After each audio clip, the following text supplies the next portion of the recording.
عملی میں لپٹنے والے، رات کو قیام کیا کرو مگر تھوڑی سی رات، یعنی نصف رات یا اس سے کچھ کم قیام کرو یا کچھ زیادہ، اور قرآن کو اچھی طرح ٹھہر ٹھہر کر پڑھا کرو۔ ہم عنقریب تم پر ایک بھاری فرمان نازل کریں گے، کچھ شک نہیں کہ رات کا اٹھنا نفس کو سخت پامال کرتا ہے، اور اس وقت ذکر بھی خوب درست ہوتا ہے۔ دن کے وقت تو تمہیں اور بہت سے شغل ہوتے ہیں، تو اپنے پروردگار کے نام کا ذکر کرو اور ہر طرف سے بے تعلق ہو کر اسی کی طرف متوجہ ہو جاؤ۔ رب المشرق والمغرب لا إله إلا هو فاتخذه وكيلا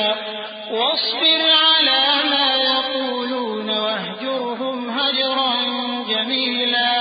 وذرني والمكذبين أولي النعمة ومهلهم قليلا